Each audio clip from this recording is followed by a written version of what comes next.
everyone. Welcome back to another episode of Making a Difference in Mental Health. I'm Danielle. I'm Wendy. Wendy, what do we have today?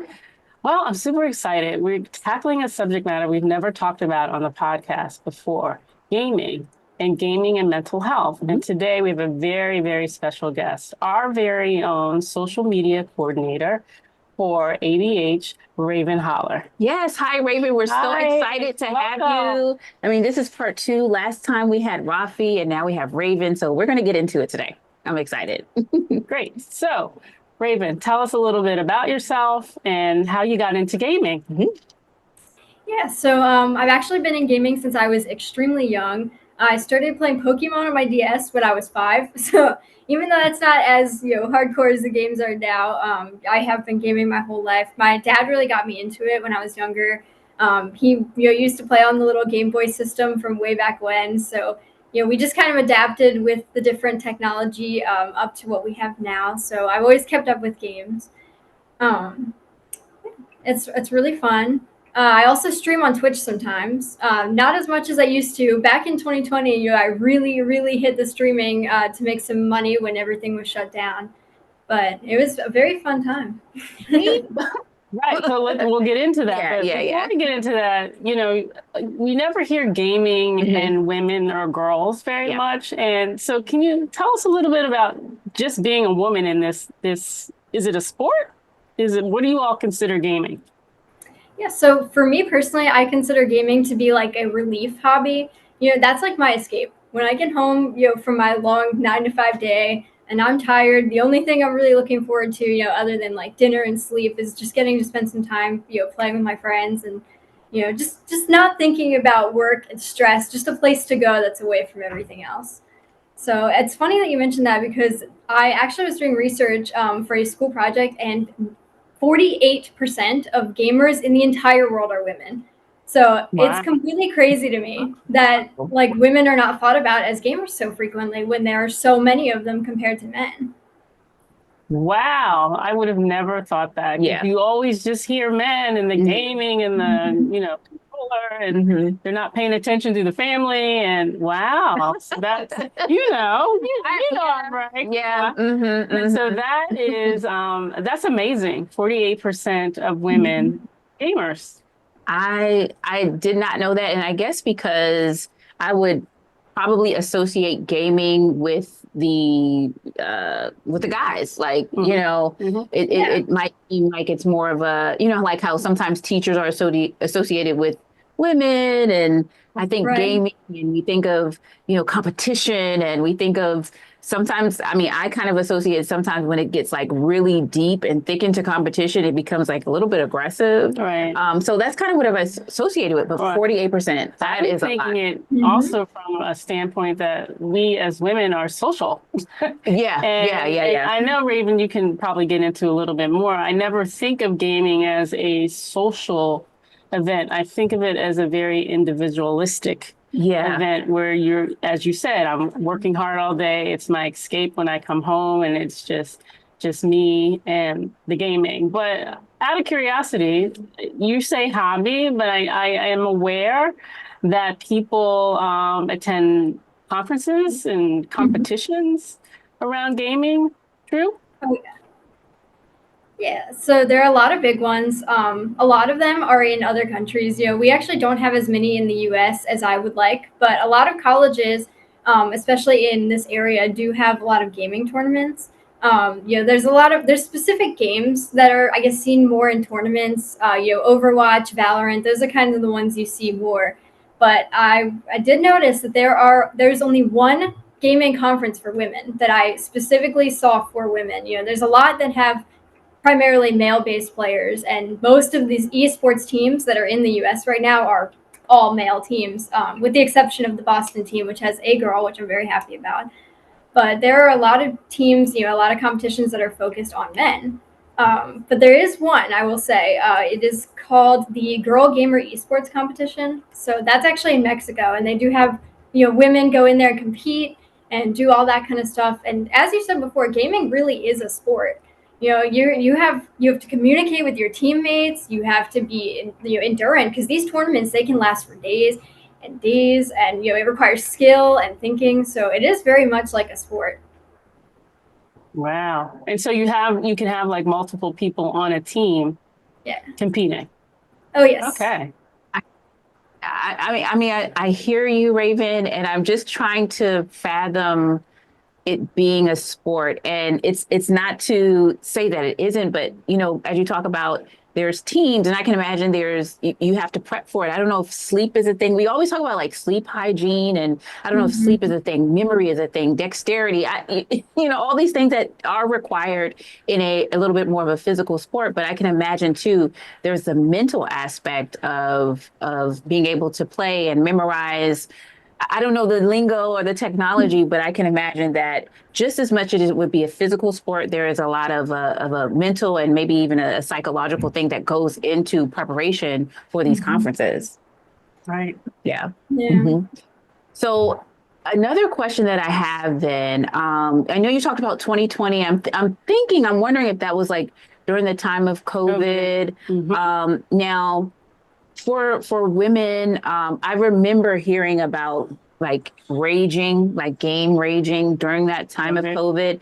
And again, more associated with men, but just out of curiosity for young girls or women, are there any dangers? Like we've talked about the pros, but are there any dangers to the gaming world or competitions that you know about for women? Yeah, the biggest danger, is obviously, the predators are there. But for me personally, the thing I've experienced the absolute worst is the constant harassment.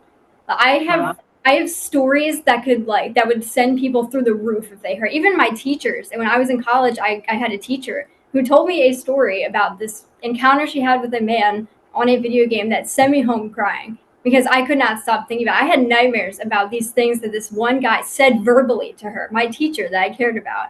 They say horrible things towards women, and it is definitely sexual based harassment, but it's also just the other ridiculous comments that they make. Like, gaming is where you see sexism come out, and it just flies. Like, there's no moderation to it. It's very, very tricky to control, and as a female in gaming, I have the worst time responding back to that too.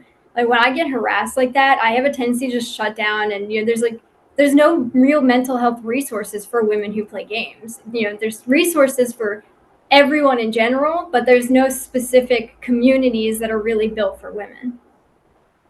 I never considered the aspect of harassment during the game. Right. That's interesting though. Even is that the harassment online, in person, at conferences, or just both?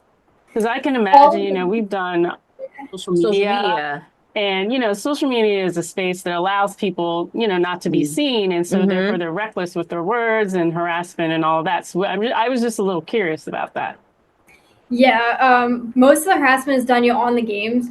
It also depends on the game you play because, Call of Duty, as a Call of Duty player, I'm sure you've heard stories about the things that these people say, because I had to turn off my game chat like a week into playing, and I have yet to turn it on because of the things they said. And Overwatch is pretty bad too. There are some games though where people are really chill. Fortnite, I've never had any problems in Fortnite before. Valorant, I've never played, but I've heard is one of the very worst ones. So it's a different style of game, and there are women who get harassed a lot on social media who are gamers too. I used to post videos of my game skill all the time, and my comments would flood with like, "You're not good enough to do this," or "Let your boyfriend handle that," or if it was a really good play, the most common one I got was, "Did you hand your brother your controller?" Because whenever you have a good play, that's always, it's got to be a guy that did it, not a girl. So. Wow. So that's interesting because it does go into, we've had conversations before about social media. We've talked about cyberbullying, even somewhat of like either the dark web or just commentary or, ways in which those who are the unseen can access you. And you're absolutely right. Now that we're talking about it, I can see how even in the gaming world, and we link it to social media, can impact a woman's thoughts about herself or feelings about herself, your confidence, and some of those comments that come through, again, for the unseen, or you have the Twitter fingers, but would you ever say these things in person? Wow, I didn't think of that. you bring up a great point, Raven, that there isn't really space for female gamers to get mental health support. Never really thought, you would need it. No. So, a big thing to consider because it does align with what you said, Danielle, about, our talks on social media and, the likes and the dislikes and, people reckless with their words and being able to say, mean and cruel things because they're not saying it to your face, they're seeing it through a medium. And so it would make sense, again, because, women have had to fight their way through many disciplines and sports and so forth. And to be a female gamer and be really good, it's going to come. I was just thinking that too, that even though it's something in a cyber space where we're talking about it being sports, women that are in a more physical or combat or, what do we call it when we're like contact sports? That's what I mean.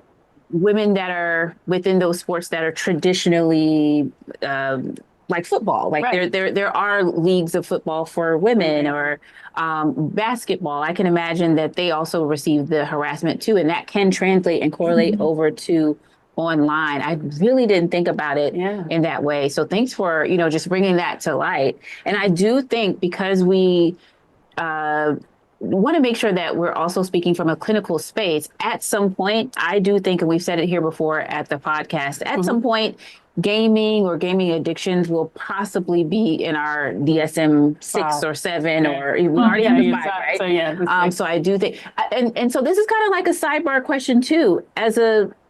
What are your thoughts on gaming addiction? Yes, that is a very, very deep question. I have had a family member who struggled with extreme, beyond video game addiction, to the point of missing vacations because gaming events were more important than going out with the family. So I have seen it firsthand, and it is awful. When you as myself, I play games maybe 5 nights a week, and I could not ever imagine going on vacation with my kids or my family, my parents, and just immediately plugging in my console into the TV and never leaving my hotel room to just play. I could not fathom that, but that's basically what it looked at. Right. What comes to my thought is just that individual who's playing a game that has several levels to it and can't stop. I got to get to the next level. I got to get to the next level. I got to get to the next level. And then they miss out on social events or spending time with their family or children. And yes, that leads down the path of possibly addiction because they can't, I don't know, Raven, you tell me, can you stop in the middle of a game and come back? Or do you have to finish all the levels? What does that look like? It depends on the game. If you're playing a solo player game, almost all of them, you can just kind of leave, you get to a checkpoint. But a lot of multiplayer games, you cannot leave in the middle of the game. You have to finish it out. Otherwise you lose everything. Okay. And there's that dependency on your partner who could be, or your group, your team who could be all over. I'm imagining, I'm thinking about my little brothers that play video games, and they're like, no, I can't, I can't leave just yet. Or, my guy over here is waiting for me. And I've never really understood it. We would think, oh, that's so silly. I know, what? but it makes a lot of sense when even when you go through this domino effect of, okay, there's a game with multiple players that depend on you. And then it has multiple levels, and each level you go up, there's some type of reward. There's some type of adrenaline. There's, all of this goes into psychosomatic stuff. This goes into your mental health. And then, Raven, I believe you said earlier something about earning money. Cause I'm like, hold on now. How can I earn a coin? I know. Cause we need a bag. But imagine then, when we talk about either addictions or addictions are just look at gambling. Yeah. That's what I was saying. Imagine what that does to the psyche when you have a lot of money on the line. And I know that there are different. I have a couple of friends who do parlay and do all these other things where you put money on a actual physical game. Then you have fantasy games, and this is opening up my eyes really, Raven, to this space. Wow, yeah. Yeah. Yeah. So I did have another question, Raven. We are wearing, before we get to the end about like the tips for the gamers, we're wearing your shirts. Can you tell us about these shirts? It says respect or respect. So tell us, what does that mean? Yes. So my father again is like my biggest supporter in the gaming space. Of like he's my best friend. But so the respect or respect he actually came up with because when people are harassing me in games, he is the first one to get in there and take over for me. And that actually is a part of this project. Yeah. Oh yeah, and my brother too, and my fiance. Everyone, they're big defenders. But so the respect or respect, respect is supposed to be like respecting your computer. That's a term for when you have to like redo your computer. The specs need to be higher. So that's where that term came from. This project I did in college, I actually had to apply for it, and I got a grant for $3,000. So I was able to like kickstart my project, my website, all of that. So what this project was targeting was it was supposed to target try to get like the innocent bystanders of when they're witnessing harassment to get involved. For example, I play with a lot of guys. I wish I had female gaming friends, but I have a hard time finding them because they are very rare to find. Honestly, we need to build these communities because I know they're out there. I just cannot seem to find them. But like when I'm getting harassed and really harassed in games, we didn't want the guys who are playing with the girls to just sit there and listen. What we were trying to do was get them to defend. We wanted those bystanders to say, all right, that's enough. You can't be treating people like this. So that was what this project was about. We wanted to spread awareness on how much harassment there is and try and get those people to just stand up for those girls who are who are experiencing that. So Raven, is that what your website is about? Yes. Okay. So I imagine, when this airs, you might get some female gamers. Yes. You are a support, obviously, and a good connection. So kudos to you for that grant and that project, and just, really talking and trying to root out just, sexual harassment in any field or venue is unwarranted. So this is great. You have opened up my eyes because I don't know anything about gaming. I mean, the only thing, honestly, the only thing I really remember about gaming, I had a Nintendo. Madison back had a Nintendo. It's like late 80s, early 90s. I'm dating myself a little bit. And then I remember, I think we had a Sega. I don't know if that's a thing now. No. It's not a thing. It's not a thing now. It's like Xbox and PlayStation. That's like my brother's era. And now I know they're like different even versions, or I don't even know what they're called, but like editions of Xbox and PlayStation. And but still, I mean, at some point I do know Super Mario. Well, you're gonna laugh because when I was in college, I know what you're gonna say. Pac-Man in the Atari? in the video game. But then let's go back to Xbox. So my daughter did Nintendo. Okay. She wasn't a gamer, but we liked Xbox because we liked Just Dance. Okay, yeah. So we would still very girly, right? Yes, very girly. We would get the Just Dance and then compete because you would dance with people from all around the country, and then you get rated like how good dancer you are. So I'm assuming gaming is, when you're playing these video games, is the same kind of concept. But anyway, we like to dance, but that's the extent of my experience with gaming. I mean, if there was a conference for Let's Dance, I'm sure Wendy would be there. And guess what? I would be recording. As always, right? Yes. Let's get Wendy doing that. Yes. So. But Raven, I love this idea of the T-shirt, and it's pretty cool too. Is this something that's on your website? Is it something that people could purchase? No, since it was a nonprofit that donated the money to me, unfortunately, I did have to discontinue my project after that year. But of course, I still advocate for it, and I still have a couple T-shirts that are free. If anyone actually did want them, I wouldn't mind, handing them out if they're local. I think I have like 10 T-shirts. I also have some hats left over that are pink that match the shirt. Nice. Always good to have gear, Raven. Yes. So if you're watching this now, you can comment below, and if you want a T-shirt, maybe put respect or respect. and just say t-shirt, and we'll find out where you are. And Raven, on behalf of Raven, we'll send it to you and spread the word, spread the message. I mean, this is a very positive message to raise awareness even to, you know, some of the things and challenges that female gamers have to kind of endure and go through. But there is something to advocate for. And I like that you said the guys aren't going to stand by, or those who are supportive. It could be anyone. They're not just going to stand by and allow the disrespect to happen, but we're going to have respect, or we just kind of need to reprogram some things, right? That's exactly what it is. Get things done the right way. Yeah. So Raven, before we wrap up, just want to ask you, because this was very geared to female gamers and, you know, bringing awareness to, shout out to the women and the girls who know how to game and game good.